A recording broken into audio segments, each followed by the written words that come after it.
दर्शकहरू नमस्कार। विसी वाचमा यहाँहरूलाई हार्दिक स्वागत छ। म अनन्त अनुराग। नेपाली कांग्रेसले भोलि देशभरि नै सरकार विरुद्ध विरोध प्रदर्शन गर्ने भएका छन्। नेपाली कांग्रेसका नेताहरूलाई तोकिएका ठाउँहरूमा भोलिको कार्यक्रमका लागि नेताहरू लगभग पुगिसकेका छन्। कतिपय नेताहरू अझै पनि तोकिएको ठाउँमा पुग्ने क्रम जारी छ। नेपाली कांग्रेसले अहिले महामारीको बखत सडकमा आम जनतालाई उत्रिन आग्रह समेत गरिसकेका छन्। सरकारले नेपाली कांग्रेसले प्रतिपक्षीको भूमिकामा शालीनतापूर्वक गरेका विरोधलाई नसुनेको भन्दै सरकारको गतिविधिलाई लिएर, सरकारको कुशासनका विषयलाई लिएर र सरकार अधिनायकवादीतर्फ उन्मुख भएको भन्दै विरोध प्रदर्शनको कार्यक्रम आयोजना गरिएको नेपाली कांग्रेसका सभापति शेरबहादुर देउवाले बताउनु भएको छ। एकातर्फ सरकारको एउटा गाइडलाइन छ, भिडभाड नगरौँ। अर्कोतर्फ नेपाली कांग्रेसले यो महामारीको बेला सडकमा हजारौं जनता ओह्राल्ने प्रयास गरिरहेका छन्। यति बेला नै गर्नुपर्ने बाध्यता चाहिँ के होला? नेपाली कांग्रेसको यो आन्दोलन वा विरोधका पछाडिको दीर्घकालीन राजनीति सोच के हो? हामी खोतल्ने प्रयास गर्नेछौँ। हामीसँग भर्चुअली जोडिनु भएको छ नेपाली कांग्रेसका युवा नेता केन्द्रीय सदस्य कल्याण गुरुङ। कार्यक्रममा उहाँलाई स्वागत गर्छु। नमस्कार कल्याणजी, स्वागत गर्न चाहन्छु कार्यक्रममा। नमस्कार, धन्यवाद अनन्त अनुरागजी। यो कांग्रेसलाई सडकमा जान रहर जागेको हो कि बाध्यता हो? अहिले नेपाली कांग्रेसले बारम्बार लिखित रूपमा र नेपाली कांग्रेसका आदरणीय सभापति शेरबहादुर देउवाज्यूले सम्माननीय प्रधानमन्त्री केपी शर्मा ओलीज्यूसँग भेटघाटको क्रममा भेटेर पनि नेपाल र नेपालीका समस्याहरूलाई सदैव अवगत गराइरहनु भयो। तर आम नेपाली जनताले भोग्नु परिरहेको जुन समस्या छ, त्यो समस्यातर्फ यो सरकारले कुनै पनि ध्यान दिएन। नेपाली कांग्रेसले केन्द्रीय कार्य समितिबाट निर्णय गरेर लिखित रूपमा यो सरकारको ध्यान आकर्षण कोभिड-19 कोरोना भाइरसको संक्रमणलाई कसरी फैलिन नदिन, यसलाई नियन्त्रण गर्न र यसबाट प्रभावितहरूको उचित उपचार गर्नको निम्ति सरकार संवेदनशील हुनुपर्छ भनेर बारम्बार झकझकाउँदाखेरि पनि सरकारमा त्यो संवेदनशीलता देखिएन। त्यसै गरेर ट्रान्सपेरेन्सी इन्टरनेसनलले यो नेपाल भ्रष्टाचारमा असाध्यै ज्यादा डुबेको चाहिँ मुलुक भनेर केही मुलुकहरूको प्रतिवेदन दिँदाखेरि नेपालको प्रतिवेदन त्यस किसिमले दिँदा ट्रान्सपेरेन्सी इन्टरनेसनलको प्रतिवेदनलाई यो सरकारले खारेज गर्यो। तर वास्तविक रूपमा हामीले हेर्ने हो भने स्थानीय तह, प्रदेश तह र संघीय तह, तिनै तहका विभिन्न ठाउँहरूमा भ्रष्टाचारहरू चाहिँ व्यापक भएको आम जनताले महसुस गरिरहेको भनेर सुन्न सकिन्छ। त्यसै गरेर अस्ति भर्खरै तनहुँमा नेपाली कांग्रेसका वरिष्ठ नेता रामचन्द्र पौडेलज्यूले पुल उद्घाटन गर्ने क्रममा उहाँलाई जिल्लामा नै त्यो एरियामा निषेधाज्ञा जारी गरेर, जुन पुल भएको एरियामा निषेधाज्ञा जारी गर्ने र उहाँलाई पक्राउ गर्ने जुन सर्वसत्तावादी नीति यो सरकारले अवलम्बन गर्यो। त्यसै गरेर तपाईलाई बर्खाको समयमा पनि यो सरकारले मल ल्याउन सकेन। अहिले गहुँ बाली चाहिँ लगाउने समय भइसक्यो, सरकारले मल दिलाउन सकिसकेको छैन किसानहरूलाई। किसानहरूको उखु उत्पादक किसानहरूले आजसम्म भुक्तानी पाएका छैनन्। आम जनताले यही भनिरहेका छन्। यो आम जनताले के भनिरहेका छन् भने कल्याणजी, जब तनहुँमा पार्टीका नेता रामचन्द्र पौडेल माथि चाहिँ अलिकति चाहिँ मिसबिहेभ भयो वा दुर्व्यवहार भयो, त्यसपछि चाहिँ अचानक नेपाली कांग्रेसका नेताहरूको चाहिँ निद्रा भङ्ग भयो अनि सडकमा जानलाई उद्वेलित भए। त्यो मात्र एउटा घटना होइन। मैले अघि भन्दै थिएँ, उखु उत्पादक किसानहरू तपाईँलाई याद होला, काठमाडौँमा आएर त्यति बेला उखु उत्पादक किसानहरूको आँसुले काठमाडौँ लाई के छ भने काठमाडौँको मन पगालेको थियो। उखु उत्पादक किसानहरू आएर काठमाडौँमा रोएका थिए। उनीहरूले ब्याज लिएर घर खर्च चलाउनु पर्ने स्थिति छ, ऋण लिएर घर खर्च चलाउनु पर्ने स्थिति छ। तर उनीहरूले आफूले बेचेका उखु मिलहरूले, चिनी मिलहरूले उनीहरूको भुक्तानी अहिलेसम्म गरिरहेको स्थिति छैन। केवल तनहुँमा रामचन्द्र पौडेलजीको मात्र घटना होइन, बर्दिवासमै तपाईँले महोत्तरी जिल्लाको बर्दिवासमा चाहिँ प्रदर्शन गर्ने क्रममा निषेधाज्ञा जारी गरेर एकजना व्यक्ति गोली लागेर मृत्यु भयो, अर्को व्यक्ति घाइते भयो। यसरी गोली निषेधाज्ञा जारी गर्ने बित्तिकै गोली हान्नुपर्ने, निषेधाज्ञा जारी गर्नु बित्तिकै चाहिँ पक्राउ गर्नुपर्ने, यो जुन किसिमको सर्वसत्तावादी नीति सरकारले लिएको छ, यसले चाहिँ जुन लोकतान्त्रिक हक अधिकार प्रयोग गरिरहेका आम नेपालीको जुन यो संविधानले दिएको अधिकार हो, त्यो अधिकारलाई कुण्ठित गर्ने प्रयत्नतर्फ अगाडि बढिरहेको हो कि जस्तो आम जनताले महसुस गरिरहेको स्थिति छ।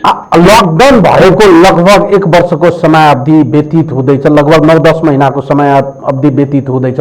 9-10 महिनामा नेपाली कांग्रेसको उपस्थितिलाई चाहिँ आम जनताले महसुस गरेनन्, तर अचानक अहिले आएर चाहिँ नेपाली कांग्रेस सडकमा उत्रिनु पर्ने अवस्था सिर्जना भएको छ। यसलाई शंकाको दृष्टिकोणले किन नहेर्ने, यसलाई चाहिँ भोटको राजनीतिसँग जोडेर किन नहेर्ने, यसलाई चाहिँ नेपाली कांग्रेसको रणनीतिक योजनासँग जोडेर किन नहेर्ने?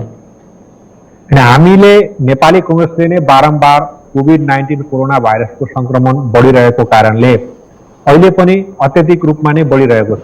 लगभग तपाईलाई 16% देखि माथि नै कोभिड-19 कोरोना भाइरसको संक्रमण छ, जुन चाहिँ अत्यधिक हो, जुन डरलाग्दो संक्रमण दर हो।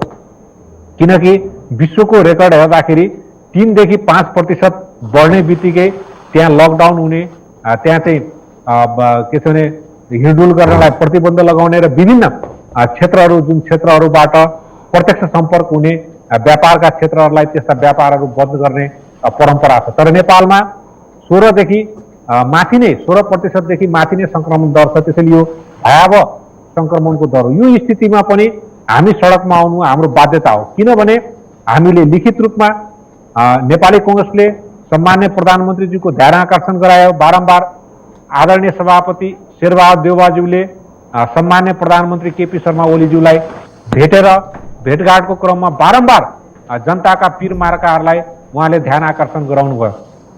त्यसै गरेर के छ भने संसदीय व्यवस्थामा कि त प्रतिपक्षले संसदमा आवाज राख्ने हो, यदि संसदमा राखेको आवाजलाई पनि नसुन्दाखेरि सडकमा जाने हो। हामीले लिखित रूपमा आफ्ना कुराहरू राख्यौं, मौखिक रूपमा आफ्ना कुराहरू राख्यौं।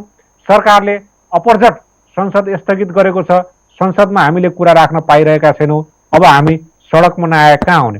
यत्रो महिना पर्ख्यौं हामीले, यत्रो वर्ष पर्ख्यौं हामीले, तर पनि सरकार हामीले भनेको कुराहरू, जनताका समस्याहरूलाई देखेर पनि नदेखेको जस्तो बाध्य भएर आम जनताले यही सोधिरहेका छन् कि तपाईहरु कहाँ हुनुहुन्छ, नेपाली कांग्रेस कहाँ छ, नेपाली कांग्रेसका नेताहरू कहाँ हुनुहुन्छ, संसदमा आउनुहुन्छ, तपाईहरुको उपस्थिति छ भौतिक रूपमा, तर आवाज सुनिदैन।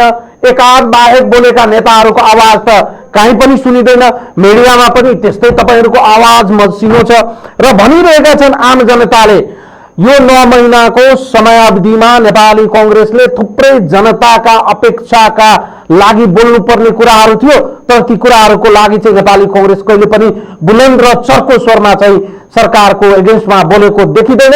नेपाली कांग्रेसको नेतृत्वमै केही व्यक्तिहरू सरकारको मान्छेहरूसँग लामबद्ध भएर बाँडफाँडमा व्यस्त भएको घटनाहरू देखिन्छ। यसले त तपाईहरु चाहिँ सरकारसँगै हुनुहुन्छ भन्ने कुराको पुष्टि गर्दैन। संसदीय व्यवस्थामा प्रतिपक्षले शालीनतापूर्वक आफ्ना कुराहरू राख्ने हो। जब आफ्ना राखेका कुराहरू पहिले लिखित रूपमा हामी कुरा राख्छौं, मौखिक रूपमा हामीले कुरा राख्यौं, सदनमा हामीले कुरा राख्यौं, सदन स्थगित भयो, यी न लिखित मा राखेको कुराको कुनै सुनवाई हुन्छ, न मौखिक रूपमा राखेको कुराको कुनै सुनवाई हुन्छ, न त संसद नै यो सरकारले के छ भने सञ्चालन गरिरहेको छ। त्यो अवस्थामा हामी सडकमा नआए कहाँ हुने? त्यसैले यो नेपाली कांग्रेसको बाध्यता हो। नेपाली कांग्रेस भोलि 77 जिल्लाको सडकमा हुन्छ। त्यसैले 77 जिल्लामा हामीले हाम्रो विरोध प्रदर्शन गर्छौं। हाम्रो विरोध प्रदर्शन शान्तिपूर्ण हुन्छ, हाम्रो विरोध प्रदर्शन अहिंसात्मक हुन्छ। हामी शान्तिपूर्ण रूपले अहिंसात्मक रूपले आफ्ना कुराहरू राख्छौँ र आम जनताका समस्याहरू यो सरकारले चाँडोभन्दा चाँडो सम्बोधन गरोस् र आम जनतालाई परेको पीर मार्काहरूलाई चाँडोभन्दा चाँडो यो सरकारले ती समस्याहरूको समाधान गरोस् र यो देशलाई भ्रष्टाचार मुक्त देशको रूपमा चाहिँ एउटा भ्रष्टाचार मुक्त देशको रूपमा अगाडि बढाउने कोसिस गरोस्। किनकि ट्रान्सपेरेन्सी इन्टरनेसनलले जुन गम्भीर प्रतिवेदन ल्याएको छ त्यो गम्भीर प्रतिवेदनप्रति सरकार सचेत हुनुपर्छ। किनकि अहिले पनि सरकारसँग सबै निकायहरू छ। सरकारसँग तपाईँलाई के छ भने खुफिया निकाय छ, गुप्तचर निकायले के छ भने अनुसन्धान गरे भो। सरकारसँग तपाईँलाई के छ भने प्रहरी छ, सरकारसँग सशस्त्र प्रहरी छ, सरकारसँग सेना छ, सरकारसँग तपाईँलाई के छ भने करमा काम गर्ने कर्मचारीहरू हुनुहुन्छ, सरकारसँग चाहिँ तपाईँलाई यो के अरे सम्पत्ति शुद्धिकरण आयोगमा काम गर्ने कर्मचारी हुनुहुन्छ, अहिले अख्तियार दुरुपयोग अनुसन्धान आयोग छ। सबै तर्फबाट सबै निकायहरूले के छ भने परिचालन गरेर सरकारले आफैले बुझे पनि हुन्छ।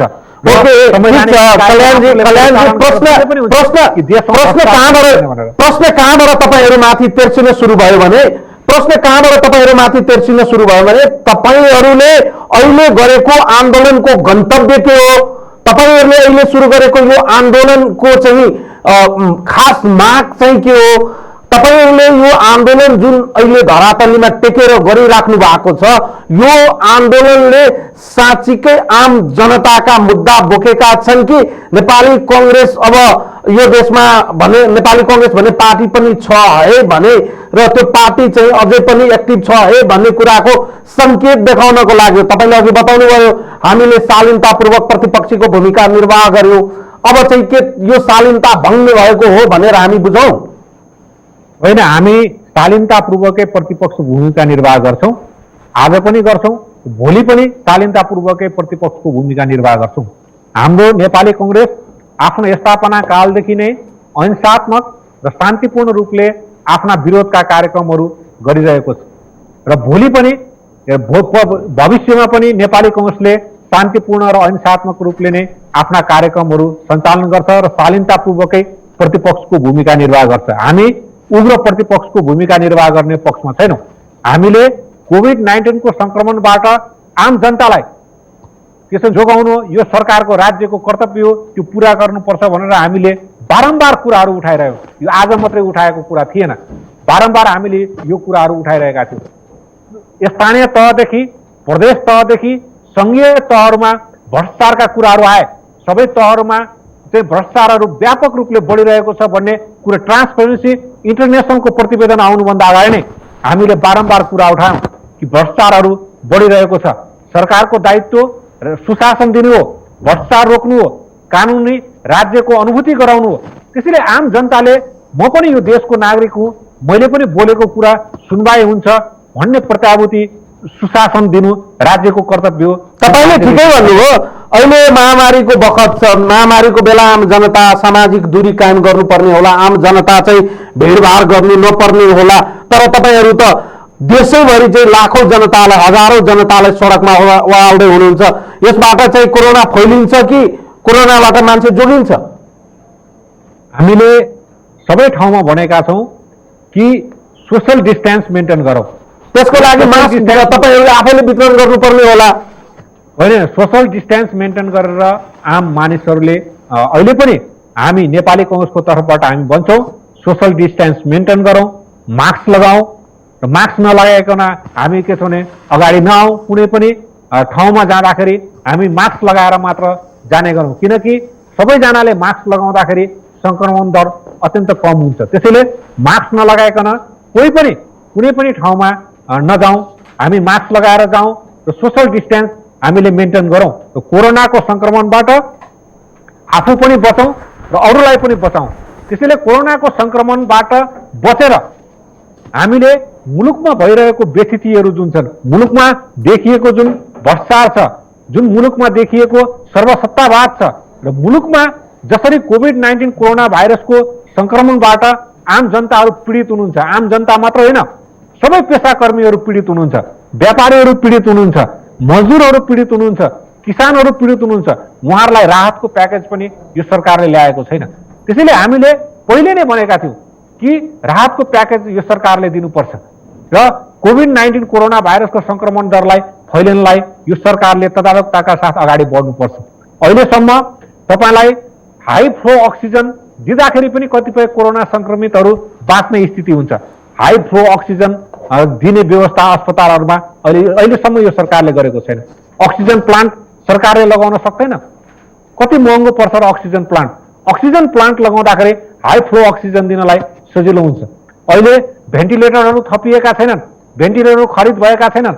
जति बाहिरी देशहरूले सहयोग गरे ती सहयोगको बाहेक अरू भेन्टिलेटरहरू थपिएको, अरू भेन्टिलेटरहरू खरिद भएको हामीलाई जानकारी छैन। त्यसैले आइसियुको बेडहरू जस्तै जति मात्रामा बढाउनु पर्ने थियो आइसियुको बेडहरू, त्यति मात्रामा आइसियुको बेडहरू बढिरहेको छैन। त्यसैले सरकार यो विषयमा त्यति धेरै गम्भीरतापूर्वक लागिरहेको छ भन्ने हामीलाई लाग्दैन। अनि सडकमा पुगेर यी कुराहरूको व्यवस्थापन होला त? सडकमा तपाईँहरूले आन्दोलन गर्दैमा, सडकमा तपाईँहरूले चाहिँ रमिता देखाउँदैमा, सडकमा तपाईँहरूले आम जनतालाई ओह्राल्दैमा सरकारले तपाईँहरूको यो आवाज त सुन्नु होला त? सरकारले आवाज नसुनिसकेपछि बाध्य भएर सडकमा जानुपर्ने स्थिति हुन्छ र नेपाली कांग्रेस बाध्य भएर सडकमा गइरहेको छ। सबै बाटो बन्द भयो। नेपाली कांग्रेसको अगाडि सरकारलाई घुँडा टेकाउनको लागि सबै बाटोहरू, उपायहरू बन्द भयो। सबै उपाय बाटोहरू बन्द भएको होइन कि हामीले सरकारलाई बारम्बार सबै कुरा भन्दाखेरि पनि सरकारले सुनवाई गरेन। सरकार प्रतिपक्षको आवाजलाई सुनिरहेको छैन। यो प्रतिपक्षको मात्रै आवाज होइन, यो आम जनताको आवाज हो। यो सत्ता पक्षका पनि कतिपय सांसदहरूको आवाज हो। त्यसैले आम नेपाली जनताको आवाजलाई केवल नेपाली कांग्रेसको मात्रै आवाज भन्नु भएन। नेपाली कांग्रेसले आम जनताका समस्याहरूलाई आफ्नो माध्यमबाट उठान गरिरहेको छ, प्रतिपक्षको दायित्व निर्वाह गरिरहेको छ। त्यसैले आम जनताको समस्याहरूलाई सरकारले नसुने गरिरह्यो। बारम्बार हामीले भन्दाखेरि पनि ती समस्याहरू समाधान गर्नेतर्फ सरकारले सधैँ उदासीनता देखाइरह्यो। कहिले जागरुकता, कहिले के छ भने एकदम आफूले तदारुकता साथ या आफूले इनिसिएसन लिएर सरकारले कुनै पनि काम गरिरहेको छैन। आज हेर्ने हो भने प्रधानमन्त्री कार्यालयको मात्र होइन, विभिन्न मन्त्रालयको स्थितिहरू हेर्ने भने पनि त्यस्तै स्थिति देखिन्छ। त्यसैले कोभिड-19 कोरोना भाइरसको जुन संक्रमण छ यसलाई बहाना बनाएर कुनै पनि किसिमका भ्रष्टाचारजन्य कामहरू गर्न पाइँदैन, कसैले पनि पाउँदैन। तपाईले स्थानीय निकायमा हेर्नुभयो भने पत्र पत्रिकामै छापिएको छ। तपाईलाई क्वारेन्टाइनको मामलामा तपाईलाई कति धेरै भ्रष्टाचारहरू भएका छन् स्थानीय निकायहरूमा। प्रदेशकै स्थिति हेर्नुभयो भने प्रदेशमा पनि त्यसै किसिमका तपाईलाई गलत चाहिँ आर्थिक क्रियाकलापहरू भएका छन्। संघीय तहमा हेर्ने हो भने त्यसै गरी गलत आर्थिक क्रियाकलाप भएका कुराहरू पत्र पत्रिकामा बारम्बार आइरहेको छ। त्यसैले प्रतिपक्षको मात्र यो आवाज होइन, आम नेपाली जनताले, आम नेपाली मिडियाले बोल्दाखेरि पनि भन्दाखेरि पनि सरकार कानमा तेल हालेर बसिरह्यो। त्यो स्थितिमा हामी सडकमा नआएका यो बुझौँ त, यो बुझौँ कल्याणजी, यो बुझौँ। अब नेपाली कांग्रेस चाहिँ सरकारको विरुद्धमा सडकमा यो सरकारलाई ढाल्नको लागि, सत्ताबाट चाहिँ च्युत गर्नको लागि आन्दोलन सुरु गरेको हो। यो आन्दोलनको गन्तव्य भनेको यो सरकारलाई सत्ताबाट चाहिँ बाहिर ल्याउनु हो भनेर चाहिँ बुझौँ हामी। हाम्रो आन्दोलनको उद्देश्य सरकार ढाल्ने होइन। हामी सरकार ढाल्न चाहदैनौँ। हामी सरकारलाई सचेत गराउन चाहन्छौँ। सरकारलाई हामी सुधार्न चाहन्छौँ कि सरकार सुध्रियोस्, राज्य सुध्रियोस्, कि राज्यले जुन किसिमको रवैया गरिरहेको छ, जुन किसिमका क्रियाकलापहरू देखाइरहेको छ त्यसले आम जनताहरू पीरमार्का समाधान हुनुको सट्टा आम जनताका पीरमार्काहरू बढेको बढे छन्। आम तपाईहरुको समस्याहरू बढेको बढे छन्। सहज तरिकाले बोल्दा तपाईहरुको आवाज सुन्दैन। अब सडकमा जानु भएको छ, सडकबाट अब सरकारले तपाईहरुको कुरा सुन्ने भन्दा पनि तपाईहरुले अब सरकारलाई ठेगान लगाइन्छ भन्ने चाहिँ मानसिकताबाट आन्दोलन गरेको देखिन्छ, बुझिन्छ। होइन, हाम्रो आन्दोलनको उद्देश्य सरकारलाई ठेगान लाउने पनि होइन, सरकारलाई ढाल्ने पनि होइन, सरकारलाई सत्याच्युत गर्ने पनि होइन। हाम्रो आन्दोलनको उद्देश्य आम जनताका पीरमार्काहरू यो सरकारले समाधान गर्नुपर्छ, किन्तु राज्यको दायित्व हो। सरकार त्यसबाट पन्छिन मिल्दैन। सरकार कुनै पनि बहानामा आम जनताको समस्याहरू समाधान गर्ने कुराबाट पन्छिन मिल्दैन। त्यो सरकार आफ्नो दायित्वबाट पन्छिन मिल्दैन। सरकारको दायित्व हो नागरिकलाई सुशासन दिनुपर्छ, नागरिकलाई राहत दिनुपर्छ, नागरिकका समस्याहरू समाधान गर्नुपर्छ, भ्रष्टाचारबाट के छ भने यो मुलुकलाई बचाउनुपर्छ। जुन भ्रष्टाचारीहरू हुन् भ्रष्टाचारीहरूलाई सरकारले कारबाही गर्नुपर्छ, किनकि त्यो राज्यको दायित्व हो। राज्यको दायित्वभित्र पर्ने कुराहरू राज्यले सबैलाई कानुनको नजरमा बराबरको दृष्टिकोणले हेर्नु पर्यो। आफ्नो पार्टीको हो भने उसलाई कानुनभन्दा माथि राख्ने, अरू पार्टीको हो भनेदेखि विभिन्न कानुन या झुटा मुद्दाहरू लगाएर फसाउने यो काम गर्नु भएन सरकारले। आज विभिन्न जिल्लाहरूमा नेपाली कांग्रेसका कार्यकर्ताहरू अब तपाईहरुले लगाइरहेको छ। तपाईहरुले सरकारलाई अधिनायकवादी नै भनिसकेपछि अब अधिनायकवादी सरकार चाहिँ राखिराख्नु आवश्यक नहोला नि त तपाईहरुको लागि। सरकार अधिनायकवादी सोचबाट लोकतन्त्रवादी सोचमा आउनुपर्छ। नआइकन सरकारलाई सुखै छैन। सरकार अधिनायकवादी सोचबाट चल्नै सक्दैन। संविधानको परिकल्पना नै लोकतन्त्रवादी सरकारको सोच हो। त्यसैले संविधानको जुन परिकल्पना छ यो संविधानले अधिनायकवादी सरकारको परिकल्पना गरेको छैन। नेपालको संविधानले लोकतन्त्रवादी सरकारको लोकतन्त्रवादी राज्यको परिकल्पना गरेको छ। तपाईहरुले भने जस्तै नेपाली कांग्रेसको शालीनता भद्रता संवादको विषयवस्तुलाई कांग्रेस सरकारले त्यति सुनेनन् भन्नुभयो। कांग्रेस यति विधि निरीह भएको जस्तो देखिन्छ अहिलेको अवस्थामा। यो निरीहता कांग्रेस भित्रको आन्तरिक विवादले गर्दा हो कि कांग्रेसको शक्ति क्षीण भएको? कांग्रेसको शालीनता कांग्रेसको भद्रतालाई यो सरकारले नसुन्नु भनेको यो सरकारले आफ्नो खुट्टामा आफैले बन्चो हान्नु हो। त्यसैले कुनै पनि लोकतन्त्रवादी सरकारले प्रतिपक्षको आवाजलाई आम जनताको आवाजलाई सुन्नुपर्छ। त्यो सरकारको दायित्व। यदि सुन्दैन भने आउने निर्वाचनमा आम जनताले नै परास्त गर्छन्। अहिलेको के छ भने जुन सरकार छ यो सरकारलाई के छ भने फेरेर अर्को सरकार निर्माण गर्छ। त्यसैले जनता लोकतन्त्रमा जनता सबैभन्दा ठुलो शक्तिशाली हुन्छ। चाहे कुनै पनि देशका सरकारहरू हुन्, जुन देशका सरकारले आम जनताका आवाजहरूलाई सुनेका हुँदैनन्, आम जनताका समस्याहरूलाई समाधान गरेका हुँदैनन् र आम जनतालाई दुःख दिने काम गर्छ, प्रतिपक्षहरूलाई दुःख दिने काम गर्छ, झुटा मुद्दा लगाउने काम गर्छ, बिना कारण पक्राउ गर्ने काम गर्छ, बिना कारण आम जनतालाई गोली हान्ने काम गर्छ, त्यो किसिमको सरकारलाई कुनै पनि देशको जनताले मतदानको प्रक्रियाबाट बदलेको इतिहास छ। र भर्खरै पनि धेरै देशहरूमा आम सञ्चार माध्यमबाट तपाईहरुले थाहा पाउनुभयो होला, हामीले पनि थाहा पाएका छौं कि धेरै देशका सरकारहरू जुन सरकार आफूलाई सर्वसत्तावादी ठान्दथ्यो ती सरकारहरू परिवर्तन भएका आम जनताले मतदानको प्रक्रियाबाट परिवर्तन गरेका उदाहरणहरू अहिले संसारभरि प्रशस्त छन्।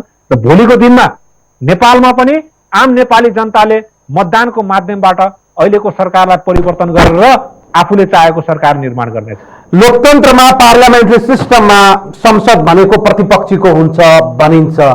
यति बेला हाम्रो संसद पनि सुचारू भएको अवस्था छैन। एउटा प्रतिपक्षीको हैसियतले नेपाली कांग्रेस जस्तो लोकतान्त्रिक दलले संसद बोलाउन सम्मको दबाव चाहिँ शालीनतापूर्वक भद्रतापूर्वक लोकतान्त्रिक तरिकाबाट सरकारलाई त्यसका लागि चाहिँ अगाडि बढाउन सकेनन्। सरकारलाई चाहिँ एक किसिमले दबाव सिर्जना गर्न सकेनन्। त्यसको लागि पनि सडकमै जानुपर्ने स्थिति आयो। हामीले के बुझ्यौं नेपाली कांग्रेसको अहिलेको यो मौजूदा पोजिसनलाई, मौजूदा स्थितिलाई, नेपाली कांग्रेस भित्रको अहिलेको इन्टरनल डायनामिक्सलाई हेर्दा नेपाली कांग्रेस बलियो हुँदै गएको छ कि यो कमजोर हुँदै गएको? मुख्य कुरा के हो भने हामीले सम्मान्य प्रधानमन्त्री केपी शर्मा ओलीज्यूलाई र सम्मान्य सभामुखज्यूलाई बारम्बार संसदको अधिवेशन बोलाउनलाई हामीले बारम्बार भनेका छौं। नेपाली कांग्रेसले बारम्बार भनेको छ। तर सरकारले नेपाली कांग्रेसको शालीनता भद्रतालाई सुनिरहेको छैन। सरकारमा अहमता बढिरहेको छ। सरकारको जुन अहमता बढिरहेको छ, सरकारको जुन घमण्ड बढिरहेको छ, यो सरकारको अहमता र घमण्डले नै यो सरकारलाई भोलि पतनको दिशातर्फ लिएर जान्छ। सरकारलाई अझ बढी अलोकप्रिय बनाउँछ। त्यसैले सरकार राज्यमा बसेका मानिसहरूले अहम राख्नु हुँदैन। राज्यमा बसेका मानिसहरूले घमण्ड राख्नु हुँदैन। राज्यमा बसेको मानिसमा जुन अहम बढिरहेको छ, जुन घमण्ड बढिरहेको छ, अहम र घमण्डको कारणले नै यो सरकार पतनको दिशातर्फ जान्छ। र आउने निर्वाचनबाट म तपाईलाई तपाईको मिडिया मार्फत भन्न चाहन्छु कि आम जनता यति दिक्क भइसकेका छन्, यो सरकारका रवैयाहरू हेरेर। सरकारको रवैया मात्र होइन, स्थानीय तहका जुन किसिमको गलत रवैयाहरू भइरहेका छन्, प्रदेश तहमा जुन किसिमका गलत रवैयाहरू भइरहेका छन्, गलत क्रियाकलापहरू भइरहेका छन्, न त स्थानीय तहले जनताको समस्या समाधान गरिरहेको छ, न प्रदेश तहले स्थानीय के अरे आम जनताको समस्या समाधान गरिरहेको छ, न त सङ्घीय तहले नै आम जनताको समस्या समाधान गरिरहेको छ। कतिपय ठाउँमा नेपाली कांग्रेसको प्रतिनिधित्व पनि स्थानीय तहमा जितेका छन्, कतिपय ठाउँमा स्थानीय तहको नेता पनि तपाईँहरूको दलबाटै निर्वाचित भएका छन्। प्रदेशहरूमा पनि तपाईँको पार्टीको प्रतिपक्षीको भूमिका नै देखियो। शालीनता भद्रताको कुरा गरिरहँदा लुम्बिनी प्रदेशमा तपाईँको पार्टीबाट नामाङ्कन गर्ने बेलामा कस्तो किसिमको अभद्रताको प्रकाष्ठा नाङ्गेको घटनाक्रम भयो पनि हामीले हेर्यौं। अहिले पनि नेपाली कांग्रेस आफूलाई शालीन भद्रता लोकतान्त्रिक मर्यादाका चाहिँ मसिहा हौ भनिराख्नु भएको छ। यस अर्थमा हेर्दा तपाईहरूको पार्टीबाट निर्वाचित भएका स्थानीय तहका प्रमुखहरूले पनि सत्तारूढ दलको भन्दा फरक के गर्न सक्यो त्यस्तो इक्जाम्पल अहिलेसम्म सेट गरेको केही पनि हेर्न पाएका छौँ हामी, अथवा नेपाली कांग्रेसको केन्द्रीय समितिले हाम्रो स्थान नेतृत्वमा रहेको स्थानीय तहले सत्तारूढ दलको नेतृत्वमा रहेको स्थानीय तहभन्दा हजारौं गुणा काम राम्रो गरेका छन् भनेर दावी गर्ने अवस्था छ।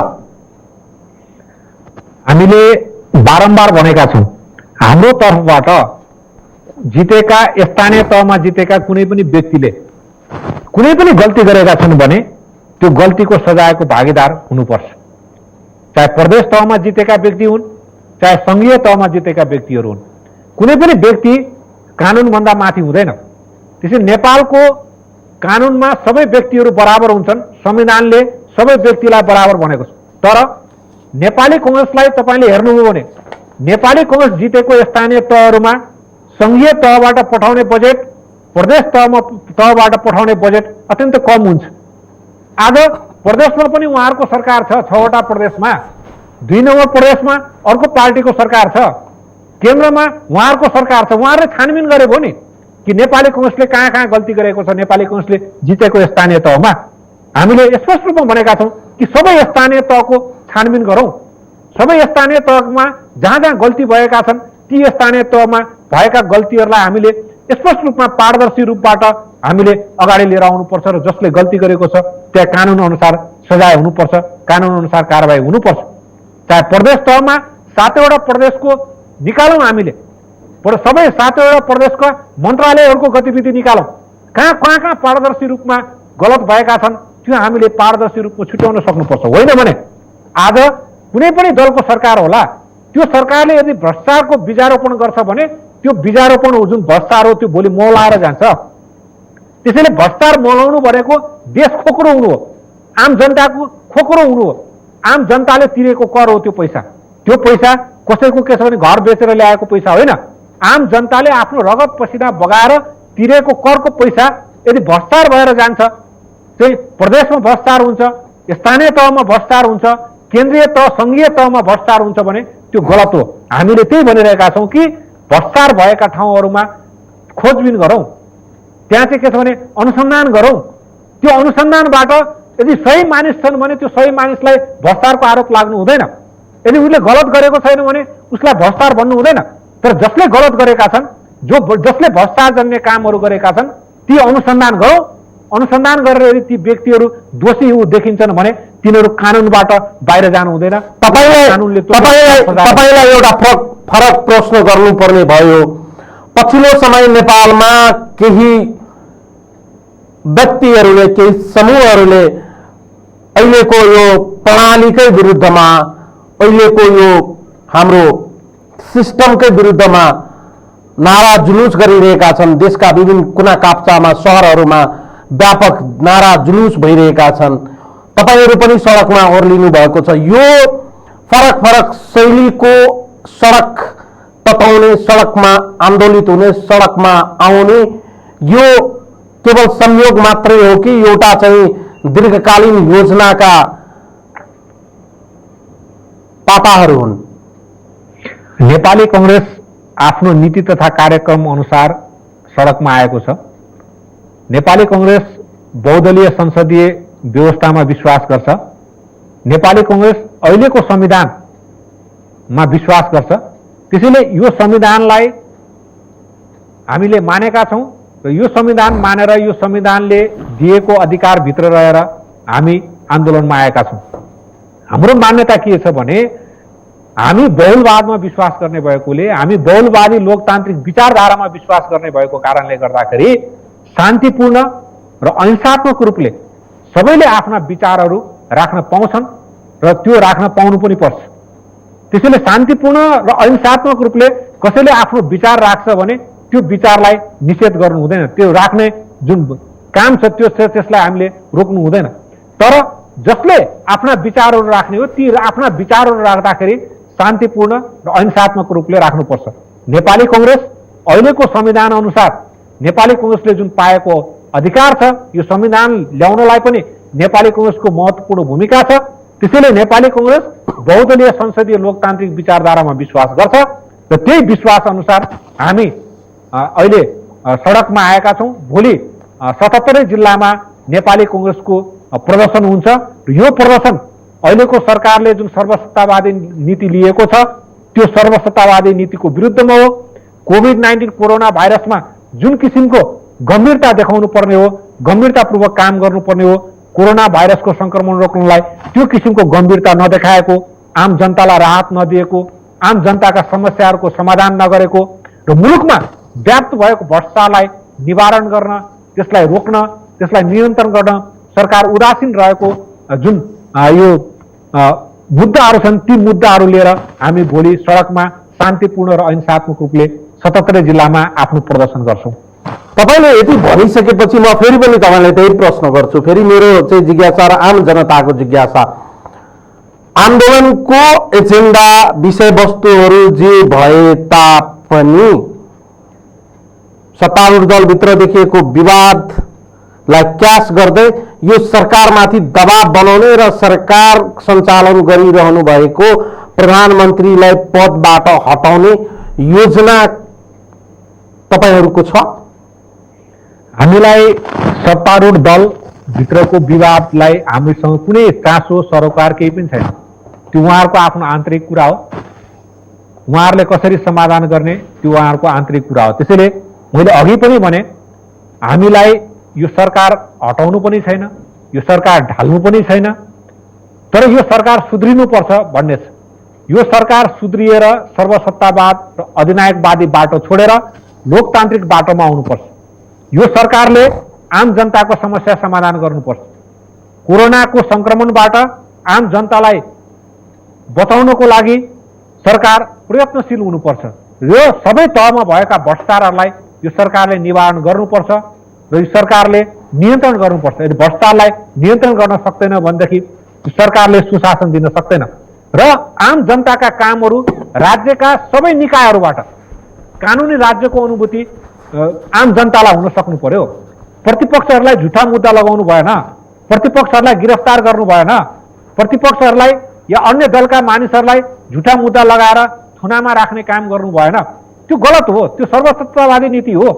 त्यसैले संसद सुचारू गर्नुपर्छ यो सरकारले। संसद सुचारू गर्नलाई हामीले सम्माननीय प्रधानमन्त्रीज्यू र सम्माननीय सभामुखज्यूलाई बारम्बार भनिरहेका छौं कि संसद सुचारू गर्दाखेरि यसले प्रतिपक्षलाई मात्र होइन सत्ता पक्षका सांसदहरूलाई पनि लाभ हुन्छ। सत्ता पक्षको र प्रतिपक्षको आवाज सदनमा उठ्छ र ती आवाजहरूलाई सुनेर सरकारलाई काम गर्न पनि सजिलो हुन्छ। त्यसैले मैले बारम्बार भनेको छु कि सदन स्थगित गरेर सरकारले प्रतिपक्षको मुख बन्द गरेको मात्र होइन आफ्नो खुट्टामा आफैले बन्चरो पनि हानेको छ। अब सडकबाटै छिनोफानो गर्ने हो त त्यसो भए कल्याणजी? संसदीय व्यवस्थामा सडकबाट छिनोफानो हुँदैन। हामी सडकबाट छिनोफानो गर्ने पक्षमा छैनौँ, तर सडकबाट हामी सरकारलाई सचेत गर्ने पक्षमा छौँ, सरकारलाई गम्भीर बनाउने पक्षमा छौँ कि सरकार गम्भीरतापूर्वक आफ्नो जुन नीतिहरू छ त्यो नीतिहरूलाई सरकारले पुनरावलोकन गर्नुपर्छ। कि सरकारले हेर्नुहोस् अब खाद अहिलेसम्म मल खाद आउन सकेको छैन। मल खाद आउन नसक्दाखेरि किसानहरू मार्कामा परे कि परेनन्? उखु किसानले अहिलेसम्म भुक्तानी पाएका छैनन्। अस्पतालहरूमा तपाईलाई गयो भने बिरामीहरूको उपचार हुँदैन। तपाईलाई दुःखका साथ भन्नुपर्छ, हेर्नुहोस् सरकारी अस्पतालमा अहिले पनि मानिसहरूको उपचार राम्रोसँग भइरहेको छैन। प्राइभेट हस्पिटलमा तपाईँले जानुभयो भने प्राइभेट हस्पिटलमा तपाईँ जाँदाखेरि 2 लाखदेखि 10 लाख रुपियाँ त्योभन्दा पनि माथिको बिल उठ्छ। आम जनताले कसरी ल्याउँछन्? आम गरिब जनताले कसरी तिर्छन्? के आम जनता बिरामी हुनु भनेको मृत्युलाई स्वीकार्न बाध्य हुनु हो? के आम जनतालाई बचाउने दायित्व राज्यको होइन? अहिले त बिरामी परेर तपाईँ जानुभयो भने इमर्जेन्सीमा जानुभयो भने सबैभन्दा गम्भीरतापूर्वक इमर्जेन्सीमा चाहिँ उपचार हुनुपर्नेमा तपाईँ इमर्जेन्सीमा छटपटाइरहनुहुन्छ, तर त्यहाँ चाहिँ उपचार नपाएको गुनासोहरू अहिले सुनिरहेको देखिन्छ। प्राइभेट हस्पिटलमा जानुभयो भने यति धेरै महँगो छ, यति धेरै चर्को शुल्क छ कि त्यो आम जनताले एफोर्ड गर्न सक्दैन। आम जनताले किन, म तपाईँलाई भन्दैछु, मलाई कहिले काहीँ डर लाग्छ कि बिरामी भएर प्राइभेट हस्पिटल जानु पर्यो भने त्यो लाखौँ रुपियाँ मैले कहाँबाट तिर्ने, कसरी तिर्ने? सामान्य मानिसहरूले कसरी तिर्ने? कि सामान्य मानिसहरू बिरामी हुनुको अर्थ कि मृत्यु स्वीकार्नु पर्ने हो? त्यसैले सरकारले लासहरू गन्ने होइन, सरकारले लासहरू गनेर सरकारको बहादुरी ठहरिँदैन। आम जनतालाई जो बिरामी भएका जनताहरू छन् उनलाई उपचार गरेर, उनीहरूलाई स्वस्थ बनाएर, उनीहरूलाई जीवन्त त्यसो भने रोजगारी दिएर प्रश्न तपाईले गर्नुभएको प्रश्न सरकारको राम्रो, तपाईले गर्नुभएको प्रश्नहरू जायज होलान्, तर तपाईले नै अघि बताउनु भयो हामीलाई तपाईहरूको आवाज सरकारका सञ्चालकले सुन्नु भएन। तपाईहरूको शालीनता, भद्रता र तपाईहरूले उठाउनु भएको र भूमिका निर्वाह गर्नुभएको जुन शैली छ त्यसलाई चाहिँ सरकारले नजरअन्दाज गरे, सरकारले त्यसलाई भाव दिएनन् भन्नुभयो। अब सडकमा पुग्नु भएको छ, सडकको यो आवाज पनि सरकारले नजरअन्दाज गर्यो भने चाहिँ के हुन्छ? हामी शालीनतापूर्वक सडकमा र सदनमा आफ्ना कुराहरू राख्छौँ, हामी पत्र लेखेर आफ्ना कुराहरू भन्छौँ, हामी मौखिक भेटघाटको क्रममा आफ्ना कुराहरू भन्छौँ, सञ्चार माध्यमबाट आफ्ना कुराहरू भन्छौँ र हामीले जुन वाक स्वतन्त्रता पाएका छौँ, संविधानले जुन हामीलाई दिएको छ नागरिक स्वतन्त्रता, त्यो नागरिक स्वतन्त्रताको हामी उपभोग गर्छौँ। हामी शान्तिपूर्ण र अहिंसात्मक तरिकाले आफ्ना गतिविधिहरू सञ्चालन गर्छौँ। तबसम्म हामी आफ्ना गतिविधिहरू सञ्चालन गर्छौँ जबसम्म सरकार सुध्रिँदैन। सरकार सुध्रिनुपर्छ, सरकारले आम जनताको समस्याहरू समाधान गर्नुपर्छ। यदि सरकारलाई यही अहम रहन्छ, यस्तै घमण्ड रह्यो भने सरकारलाई आउने निर्वाचनबाट आम जनताले परिवर्तन गर्छन्। त्यसैले सरकारले घमण्ड राख्नु हुँदैन, सरकारले अहम राख्नु हुँदैन, सरकार सर्वसत्तावादतिर अगाडि बढ्नु हुँदैन। सरकारले यदि सर्वसत्तावादतिर अगाडि बढ्छ, घमण्ड राख्छ, अहम राख्छ भने सरकार पतनको बाटोतिर आफै गइरहेको स्थिति हुन्छ र सरकारलाई परिवर्तन गर्न जनता बाध्य हुन्छ। त्यसैले आम जनताले आउने निर्वाचनमा यदि जनताले यसै गरी दुःख पाइरह्यो भने, आम जनताका समस्याहरू समाधान नभइरह्यो भने आम जनताले आउने निर्वाचनबाट यो सरकार परिवर्तन गर्छ। त्यसैले प्रतिपक्षको दायित्व के हो भने शालीनतापूर्वक, भद्रतापूर्वक, अहिंसात्मक रूपले, शान्तिपूर्ण रूपले हामी जनताका समस्याहरू सडकमा बारम्बार उठाइरहन्छौँ, सदनमा बारम्बार उठाइरहन्छौँ, चिठी लेखेर बारम्बार भनिरहन्छौँ र भेटघाटको क्रममा हामी बारम्बार भनिरहन्छौँ र मिडिया मार्फत हामी आफ्ना कुराहरू बारम्बार यो सरकारलाई भनिरहन्छौँ। सरकारले सुन्नुपर्छ। लोकतान्त्रिक पद्धतिमा आम जनताको आवाज सुन्न सरकार बाध्य हुन्छ।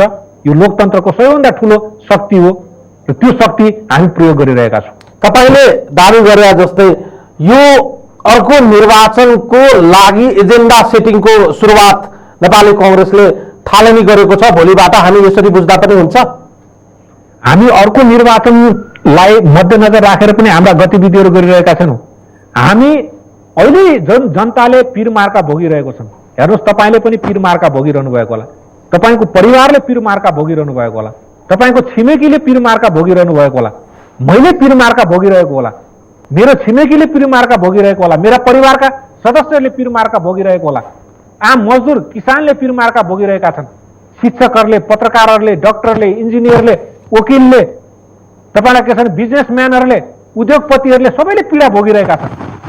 सबै पेसा वर्गमा लागेका मानिसहरूले पीडाहरू भोगिरहेका। ती पीडा कहाँ ओकल्ने? त्यो पीडा सुन्ने संस्था कुन हो त? त्यो पीडा सुन्ने संस्था राज्य हो कि न, सरकार हो कि न? त्यो पीडाको समाधान गर्ने वैधानिक संस्था कुन हो त? त्यो पीडाको समाधान गर्ने वैधानिक संस्था राज्य हो नि, सरकार हो नि। त्यसैले त्यो वैधानिक हक छ, वैधानिक अधिकार छ सरकारलाई समस्याहरूको समाधान गर्ने। त्यसैले सरकारले सँग त्यो किसिमको बजेट हुन्छ, त्यो सरकारले त्यो किसिमको बजेटको सदुपयोग गर्नु पर्यो। सरकारले बजेटको सदुपयोग आम जनताको समस्या समाधान गर्नु पर्यो। बजेटको दुरुपयोग गर्नु भएन, बजेटमा भ्रष्टाचार गर्नु भएन भन्ने हाम्रो कुरा हो। आज त्राइमानको स्थिति छ हेर्नुहोस्, जताततै विदेशमा रोजगार गुमाएर स्वदेश फर्केका धेरै मानिसहरू हुनुहुन्छ। विदेशमै पनि तपाईँलाई धेरै दुःख गरेर बसिरहनु भएका धेरै मानिसहरू हुनुहुन्छ। नेपालभित्रै पनि दुःख गरेर धेरै मानिसहरू हुनुहुन्छ। हेर्नुहोस्, कतिपय मानिसहरू तपाईँलाई काम नपाएर भोकले मृत्युवरण गर्न बाध्य भएका छन्। यही मिडियामा तपाईँलाई के छ भने त्यति बेला लकडाउनको स्थितिमा 70को घटनाले सारा मिडिया रङ्गिएको थियो कि थिएन? सारा टेलिभिजन र प्रिन्ट मिडियाहरू अनलाइन खबरहरू आएको थियो कि थिएन? 70मा तपाईँलाई भोकले बच्चालाई खुवाउनलाई त्यो काम गर्न मजदुरी खोज्न गएको मानिस आफै मृत्युवरण गर्यो भन्ने समाचारले, त्यो भोकले मानिसहरू मर्दाखेरि, भोकले मानिसहरू छटपटाएर मर्दाखेरि सरकारलाई मन दुख्दैन? सरकारमा बस्ने पनि त मान्छे नै हो नि, सरकारमा त बसेका मान्छेहरूको मन दुख्दैन? तपाईँले राम्ररी सुन्नु भएको छ, तपाईँ राम्ररी सुन्नु भएको छ। सरकारका नेतृत्वकर्ता प्रधानमन्त्रीज्यूले चाहिँ बारम्बार तपाईँहरूले उठाउँदै आउनुभएको विषयवस्तुहरूलाई उठान गर्नुभएको छ। उहाँले भन्नुभएको छ सुशासनको सन्दर्भमा भ्रष्टाचार हुन दिन्न, भ्रष्टाचार गर्दैनौँ र भ्रष्टाचार गर्नेलाई हामी चाहिँ जेलभित्र ज्याप्छौँ, जेलभित्र हामी कोच्छौँ भन्नुभएको छ उहाँले। त्यसै गरी भन्नुभएको छ भोकै कोही मर्नु पर्दैन यो देशमा, शिक्षा स्वास्थ्य रोजगारको लागि चाहिँ विदेश जानु पर्दैन भन्नुभएको छ। गरिब निमुखाहरूले, आर्थिक अवस्था कम भएकाहरूले चाहिँ स्वास्थ्यको उपचार गराउँदा चाहिँ 1 पैसा पनि तिर्नु पर्दैन, क्षमता हुनेले मात्रै तिर्नुपर्छ भन्नुभएको छ। उहाँले भनेको कुराहरू सबै झुट हुन्, तपाईँहरूले लगाउनु भएको आरोप चाहिँ सबै सही। सम्मान्य प्रधानमन्त्रीज्यू, म तपाईँलाई सम्मान गर्छु। सम्मान्य प्रधानमन्त्रीज्यूलाई सम्मान गर्दा गर्दै म विनम्रतापूर्वक एउटा कुरा भन्न चाहन्छु। सम्मान्य प्रधानमन्त्रीज्यू, तपाईँ प्रधानमन्त्री हुनुहुन्छ, त्यसैले तपाईँको ओहदाको सम्मान गर्दै मानिसहरूले गम्भीरतापूर्वक उपचार गर्लान्। तर तपाईँसँग गुप्तचर निकाय छ, तपाईँसँग धेरै सरकारी निकायहरू छन्। यो देशको सबै अस्पतालहरूमा तपाईँले मानिस पठाउनुहोस्, के त्यहाँ राम्रासँग उपचार पाइरहेका छन्? एकचोटि बुझ्नुहोस्। तपाईँसँग सरकारका सबै संयन्त्रहरू छन्, सबै सरकारी निकायहरूमा पठाउनुहोस्, स्थानीय तहहरूमा पठाउनुहोस्। कुन स्थानीय तहमा भ्रष्टाचार भइरहेको छ, कुन सरकारी के छ भने निकायहरूमा भ्रष्टाचार भइरहेको छ त्यो बुझ्नुहोस्।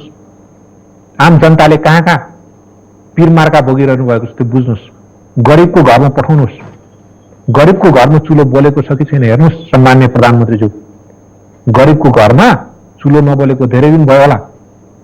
तपाईँ पनि धेरै दिन भोको पेट बस्नु भएको छ। सम्मान्य प्रधानमन्त्रीज्यू, एकैचोटि तपाईँ प्रधानमन्त्री भएको होइन, भोको पेट बस्दाखेरि, भोको पेटले मृत्युवरण गर्दा कति पीडा हुन्छ त्यो अनुभूति गर्नुहोस्। तपाईँ पनि मानिस हो, तपाईँको पनि मन छ।